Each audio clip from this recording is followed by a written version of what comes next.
Hello दोस्तों, नमस्कार। मैं महेश राज गुप्ता स्वागत करता हूं आपके अपने यूट्यूब चैनल परीक्षा एकेडमी पर। दोस्तों, आज के सेशन में हम बात करने वाले हैं भारतीय राष्ट्रीय आंदोलन। जो भी आज के जो प्रश्न होंगे सारे अति महत्वपूर्ण प्रश्न होंगे और सारे के सारे भारतीय राष्ट्रीय आंदोलन से ही आज के क्लास में हम लोग बात करने वाले हैं। चलिए, अगर आप लोग क्लास में आ गए हैं और अगर तैयार है प्रश्न को करने के लिए तो कमेंट बॉक्स में यस यस लिखेंगे। उससे पहले मैं आपको यह बता देना चाहता हूं मेरे प्यारे साथियों कि जो भी इस YouTube चैनल पे नए हैं तो सबसे पहले चैनल को सब्सक्राइब कर लें और बेल आइकन को ऑन कर लें, जिससे आपको हर एक सेशन का नोटिफिकेशन आपको मिलता रहे। तो चलिए, अगर आप लोग तैयार हैं तो कमेंट बॉक्स में yes yes yes yes yes sir लिख के फटाक से आप लोग कमेंट करेंगे। तो चलिए, कमेंट बिल्कुल आप लोग का आ रहा है, तो आप लोग तैयार हैं। चलिए देखते हैं आप लोग आज 20 प्रश्न है भारतीय राष्ट्रीय आंदोलन से आज के जो सेशन में लिए हुए हैं उसमें देखते हैं आप लोग का कितना स्कोर रह रहा है। तो चलिए, आज के प्रश्न को पहला प्रश्न को सामने लाते हैं आपके सामने और जो प्रश्न होगा देखते हैं प्रश्न क्या है। चलिए, पहला प्रश्न आपके सामने आ चुका है, प्रश्न को पढ़ेंगे। भारतीय राष्ट्रीय कांग्रेस की पहली महिला अध्यक्ष कौन थी? आपसे पूछ रहा है कि भारतीय राष्ट्रीय कांग्रेस की पहली महिला अध्यक्ष कौन थी। ऑप्शन है सरोजिनी नायडू, सुचेता कृपलानी, एनी बेसेंट और राजकुमारी अमृत कौर। चलिए, इसका आप लोग सही से आंसर करके फटाक से आपको बताएंगे कि इसका सही आंसर क्या होगा। चलिए कमेंट करेंगे। तो देखिए, इसका जो मैं इसमें थोड़ा सा आपको कुछ बता देना चाहता हूँ, एक्स्ट्रा पॉइंट समझिएगा पॉइंट को। भारतीय राष्ट्रीय कांग्रेस की पहली महिला अध्यक्ष पूछे तो कौन है? Annie Besant, no doubt. ठीक है, क्लियर है। लेकिन अगर भारतीय राष्ट्रीय कांग्रेस की पहली भारतीय महिला अध्यक्ष पूछ दे आपसे, क्या पूछे? पहली, यहाँ पे भारतीय, ठीक है, यहाँ पे आपसे क्या पूछ देवे? भारतीय महिला अध्यक्ष कौन थी? तब आपका आंसर क्या हो जाएगा? सरोजिनी नायडू।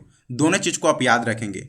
भारतीय राष्ट्रीय कांग्रेस की पहली महिला अध्यक्ष तो एनी बेसेंट, भारतीय राष्ट्रीय कांग्रेस की पहली भारतीय महिला अध्यक्ष कौन थी? तो सरोजिनी नायडू हमारा बिल्कुल सही आंसर होगा। लेकिन इस प्रश्न का आंसर क्या हो जाएगा? Annie Besant. समझ में आ गया चीज क्लियर? जब भी आप ये प्रश्न को पढ़ेंगे तो एक बार ध्यान से प्रश्न को पढ़ेंगे। ठीक है, चलते हैं अगले प्रश्न पे। अगला प्रश्न देखते हैं क्या है। 1885 ईस्वी में बॉम्बे में संपन्न, ठीक है, होने वाले भारतीय राष्ट्रीय कांग्रेस के प्रथम अधिवेशन का अध्यक्ष कौन था? ठीक है, पूछा जा रहा है कि जो 1885 ईस्वी में जो बॉम्बे में जो संपन्न हुआ था भारतीय राष्ट्रीय कांग्रेस के जो प्रथम अधिवेशन का अध्यक्ष कौन थे? आपको पता होगा कि जो भारतीय राष्ट्रीय कांग्रेस की स्थापना जो हुआ था 1885 में बॉम्बे में ही हुआ था। ठीक है, इस चीज़ को आप ध्यान में रखेंगे। दूसरा पॉइंट पूछ रहा है आपसे कि यह जो क्या है ना, इसके जो अध्यक्ष थे, यानी कि अध्यक्ष किसने किया था? क्या दादा भाई नौरोजी जी के द्वारा किया गया था, विमोश चंद्र बनर्जी के द्वारा, महात्मा गांधी, या फिर इनमें से कोई नहीं? तो मैं आपको यह बता देना चाहता हूं कि ये क्या हो जाते हैं? WC, जिसको बनर्जी बोला जाता है। तो विमोश चंद्र बनर्जी ही को ही WC बनर्जी बोला जाता है। ठीक है, समझ में आ गया? दूसरा प्रश्न, चलिए बिल्कुल आप लोग का सही आंसर आ रहा है। अगले प्रश्न देखते हैं। अगला प्रश्न हमारा क्या है? चलिए, इंडियन नेशनल कांग्रेस की कार्यवाही में महिलाओं ने किस वर्ष भाग लिया? ठीक है, आपसे पूछ रहा है कि इंडियन नेशनल कांग्रेस की कार्यवाही में, ठीक है, महिलाओं ने किस वर्ष भाग लिया था? आपके सामने ऑप्शन है 1885, 1889, 1898, इनमें से कोई नहीं। चलिए, आप लोग इसका फटाक से कमेंट बॉक्स में आंसर करेंगे। चलिए चलिए, कुछ लोगों का सही आंसर आ रहा है, कुछ लोगों का गलत भी आंसर आ रहा है। तो मैं आपको बता देना चाहता हूं, और ये जो प्रश्न है बहुत ही महत्वपूर्ण प्रश्न की श्रृंखला आपके सामने कराई जा रही है। तो हर एक प्रश्न को आप ध्यान से सुनेंगे और समझेंगे और उसका सही आंसर करेंगे। जो आंसर आपका गलत हो जाता है उसको नोट डाउन कर लेंगे। ठीक है, चलिए। तो इंडियन नेशनल कांग्रेस की जो कार्यवाहियों में जो महिलाओं ने किस वर्ष भाग लिया था? तो कब लिए थे? 1889 में। कब लिए थे उन्होंने? 1889 ईस्वी में लिया था। ठीक है, अगले प्रश्न को देखते हैं। अगला प्रश्न हमारा क्या है? द्वितीय गोलमेज सम्मेलन में श्रीमती सरोजिनी नायडू, ठीक है, ने किसके द्वारा नामित सदस्य के रूप में हिस्सा लिया था? प्रश्न को समझेंगे आप थोड़ा सा अच्छे से। ठीक है, जो गोलमेज सम्मेलन हो रहा था कब से हो रहा था? 1930, यानी कि 1930 में प्रथम हुआ था, द्वितीय 1931 में हुआ, तृतीय कब हुआ था? 1932 में। तो पूछा जा रहा है कि द्वितीय गोलमेज सम्मेलन कब हुआ होगा? 1931 में। तो श्रीमती सरोजिनी नायडू ने किसके द्वारा नामित सदस्य के रूप में हिस्सा लिया था? आपके सामने ऑप्शन है हिंदू समुदाय, भारत सरकार, भारतीय राष्ट्रीय कांग्रेस। ठीक है, तो देखिए, जो सरोजिनी नायडू ने भाग लिया था किस सदस्य के द्वारा? तो ये हो जाते हैं भारत सरकार जी के द्वारा ये गए हुए थे। ठीक है, अगर यहीं पे द्वितीय गोलमेज सम्मेलन में अगर महात्मा गांधी की अगर बात किया जाता है तो द्वितीय कौन से, आपसे पूछा जाता है कि इनमें से निम्न में से कौन से गोलमेज सम्मेलन में महात्मा गांधी ने भाग लिए थे, तो द्वितीय गोलमेज सम्मेलन में भाग लिए थे। लेकिन वो कैसे गए थे? भारतीय राष्ट्रीय कांग्रेस की तरफ से। ठीक है, चीजें समझ में आ गया। आगे नेक्स्ट क्वेश्चन पे चलते हैं। नेक्स्ट क्वेश्चन हमारा क्या है, देखिए, किस वर्ष तथा किस स्थान पर अखिल भारतीय किसान सभा का प्रथम अधिवेशन हुआ, है ना। पूछ रहा है कि वह कौन सा वर्ष था, कौन सा स्थान था और अखिल भारतीय किसान सभा की प्रथम अधिवेशन हुआ था। ठीक है, दो यहां से आपके प्रश्न बन चुके हैं, पहला तो वर्ष, दूसरा स्थान। क्लियर है? तो चलिए, क्या हुआ? 1934 के लखनऊ अधिवेशन में हुआ, 1936 के लखनऊ अधिवेशन में हुआ, 1934 के बॉम्बे अधिवेशन में, या फिर इनमें से कोई नहीं। तो चलिए, कुछ लोगों का सही आंसर भी आ रहा है, कुछ लोगों का गलत भी आंसर आ रहा है। तो मैं आपको बता देना चाहता हूं कि किस वर्ष, तो सबसे पहले याद रखेंगे 1936 में। पूछेगा कहां पे हुआ था, तो ये हुआ था लखनऊ में। ठीक है, चीजें क्लियर है। चलते हैं अगले प्रश्न पे। अगला प्रश्न देखते हैं क्या है। स्वराज पार्टी के अध्यक्ष कौन थे? ठीक है, चलिए आप लोग बताएंगे इसका आंसर। स्वराज पार्टी के अध्यक्ष कौन थे? स्वराज पार्टी के संस्थापक भी कौन थे? चलिए आप लोग इसका भी बताए थे। एक सचिव, एक अध्यक्ष हुआ करते थे। मैंने आपको इतना क्लियर कर दिया, आप इसका सही आंसर करेंगे। क्या मोतीलाल नेहरू जी थे? चलिए बताएंगे आप लोग फटाक से। क्या मोतीलाल नेहरू जी थे, बाल गंगाधर तिलक जी थे, मदन मोहन मालवीय जी थे, या फिर चित्तरंजन दास थे? तो देखिए, स्वराज पार्टी के अध्यक्ष पूछे तो इसमें नो डाउट है चित्तरंजन दास जी हो जाएंगे। अगर सचिव पूछते तब आपको पता होगा कि स्वराज पार्टी को मिलके दो व्यक्ति मिलके क्या किए थे, इसके स्थापना किए थे। कहाँ पे किए थे, कब किए थे, ये आप हमको कमेंट बॉक्स में करके आप बताएंगे। ठीक है, चलिए अगले प्रश्न को देखते हैं। अगला प्रश्न हमारा क्या है, जालियांवाला बाग की सामूहिक हत्याकांड कहाँ पर हुआ था? ठीक है, तो चलिए, क्या वो जालंधर में हुआ था, लुधियाना में हुआ था, होशियारपुर में हुआ था, या फिर अमृतसर में हुआ था? तो जालियांवाला बाग की जो सामूहिक जो हत्याकांड हुई थी, कहाँ पे हुई थी? तो यह हुआ था अमृतसर में। सभी का बिल्कुल सही आंसर आ रहा है। चलिए अगला प्रश्न देखते हैं। अगला प्रश्न हमारा क्या है, गद्दर आंदोलन के शुरू होने का सबसे महत्वपूर्ण कारण क्या था? चलिए बताएंगे कि गद्दर आंदोलन के शुरू होने का सबसे महत्वपूर्ण कारण क्या था। ठीक है, या फिर था, कारण आपको बताना है। चलिए ऑप्शन क्या है, लाला हरदयाल की गिरफ्तारी, कामा गाटा मारू घटना, करतार सिंह सरभा को फांसी, या फिर प्रथम विश्व युद्ध का आरंभ? चलिए आप लोग इसका सही कारण बताएंगे कि गद्दर आंदोलन शुरू होने का सबसे महत्वपूर्ण कारण क्या रहा होगा। चलिए, 3 लोगों का सही आंसर आया है अभी तक। तो चलिए, इसका जो सही आंसर होता है वो क्या हो जाएगा, प्रथम विश्व युद्ध का आरंभ। ठीक है, गद्दर आंदोलन शुरू होने का सबसे महत्वपूर्ण जो रीजन था वो क्या था, प्रथम विश्व युद्ध का आरंभ होने के वजह से ही गद्दर आंदोलन शुरू हुआ था। अगला प्रश्न देखते हैं। हमारा अगला प्रश्न क्या है, निम्नलिखित में से किसने 3 बार भारतीय राष्ट्रीय कांग्रेस का अध्यक्ष चुना गया? ठीक है, क्या शौकत अली जी थे, मोहम्मद अली जी थे, बदरुद्दीन तैयब जी थे, मौलाना अबुल कलाम आजाद थे, और एक इसमें और एक आप ऐड कर लीजिएगा, इनमें से कोई नहीं। ठीक है, आप क्या कर लेंगे, इनमें से कोई नहीं, है ना। चलिए इसका आप लोग सही आंसर करेंगे, बताएंगे। चलिए फटाक से इसका सही आंसर करेंगे।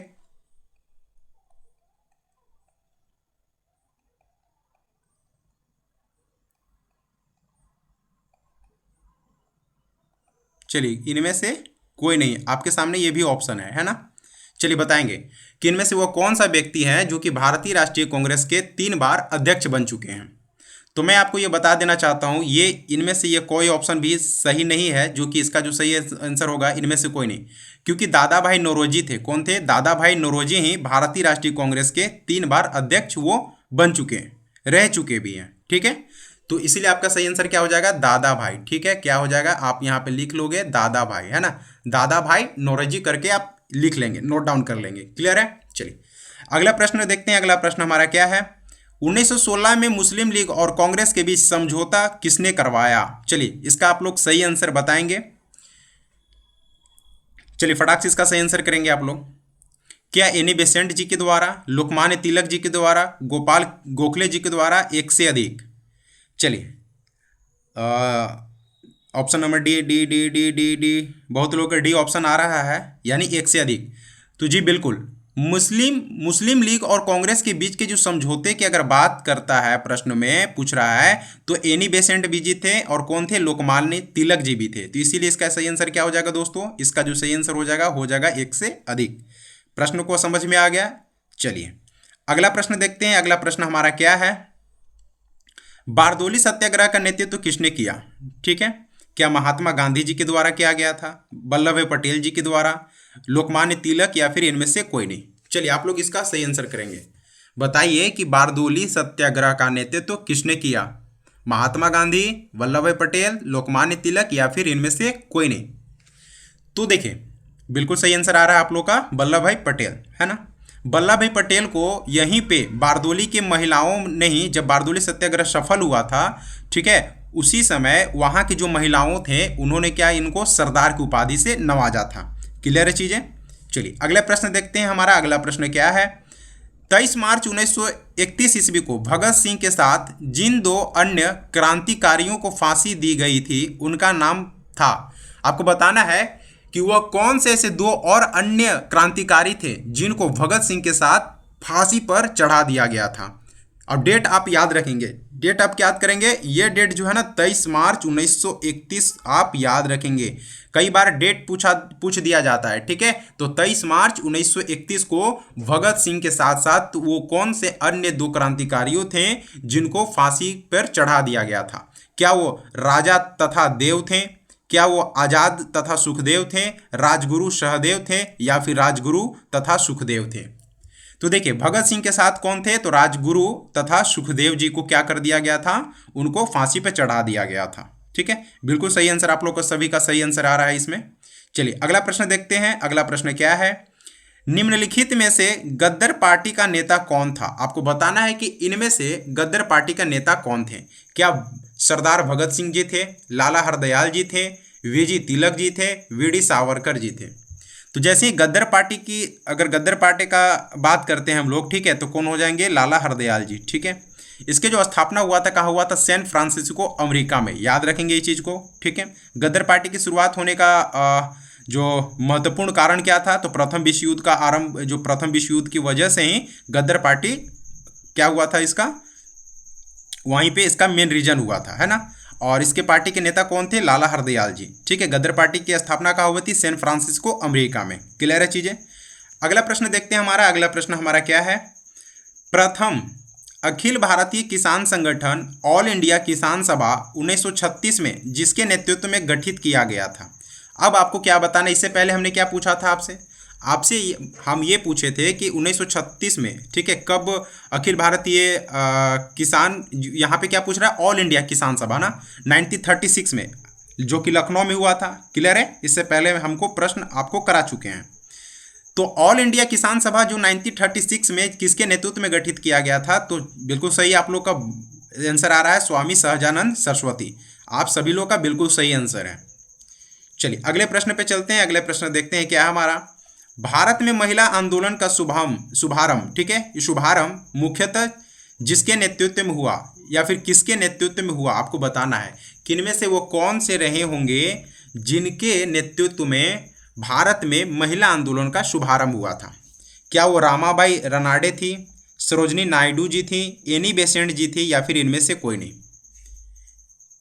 इसमें आप लोग का कुछ लोगों का सही आंसर है और कुछ लोगों का गलत आंसर है। किसी का सरोजनी नायडू आंसर आ रहा है, किसी का एनी बेसेंट आ रहा है। तो मैं आपको ये बता देना चाहता हूँ कि रामाबाई रनाडे जी थे,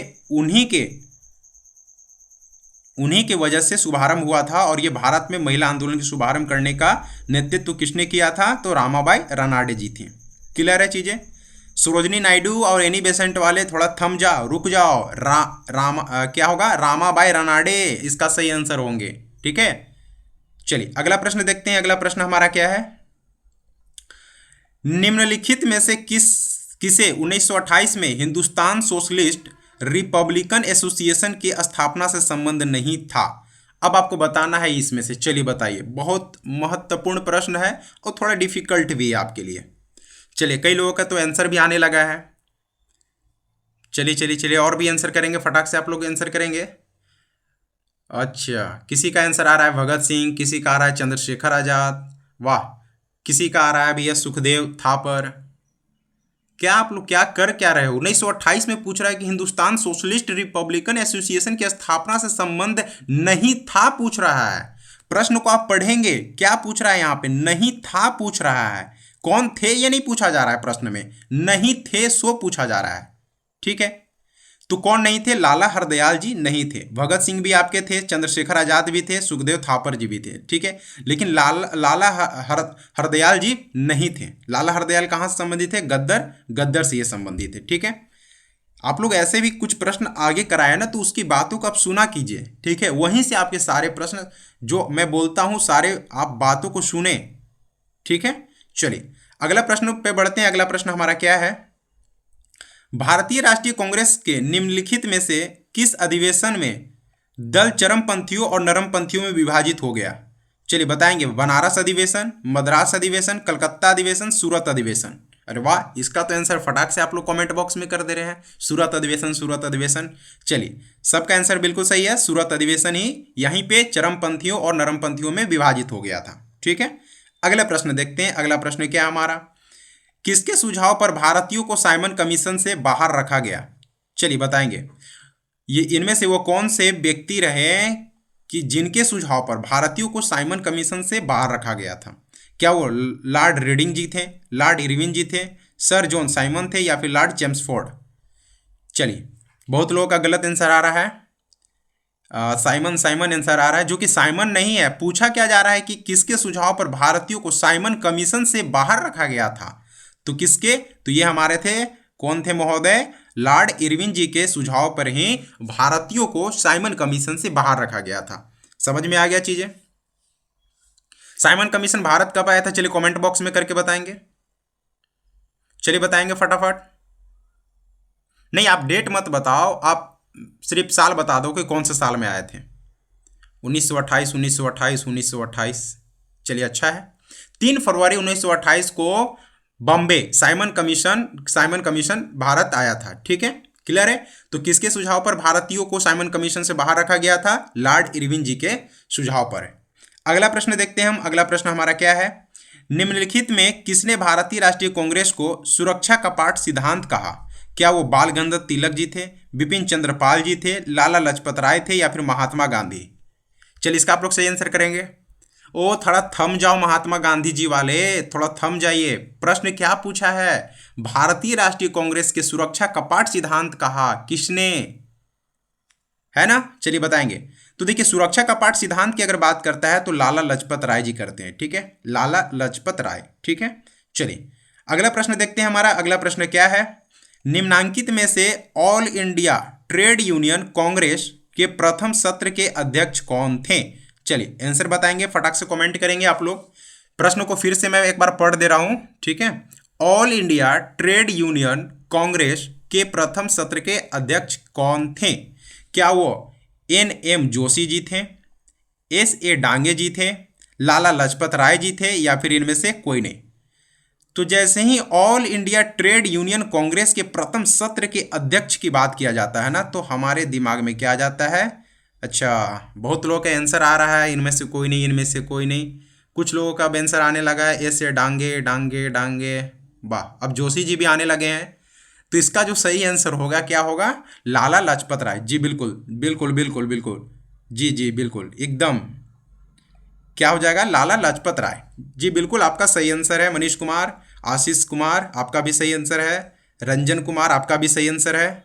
चलिए, तो क्या हो जाएगा इसका सही answer? All India Trade Union Congress के प्रथम सत्र के अध्यक्ष कौन कर रहे थे? लाला लाजपत राय जी। ठीक है, तो चलिए आज की क्लास को यहीं पे हम लोग समाप्त करते हैं। ठीक है, फिर मिलते हैं आपको अगले सेशन में, है ना? तो चलिए, क्लास कैसा रहा आज के दोस्तों, कमेंट बॉक्स में ज़रूर आप लोग बताएंगे। और अगर आप इस यूट्यूब चैनल पर नए हो तो सबसे पहले आप चैनल को सब्सक्राइब कर लें और बेल आइकन को ऑन कर लें, जिससे आपको हर एक वीडियो का नोटिफिकेशन मिलता रहे। और भारतीय राष्ट्रीय आंदोलन का ये पहला पार्ट था। आपको आने वाले सेशन में आपको भारतीय राष्ट्रीय आंदोलन के सेकेंड पार्ट भी बहुत जल्द देखने को मिलेगा। ठीक है, तो चलिए मिलते हैं अगले सेशन में, तब तक के लिए धन्यवाद।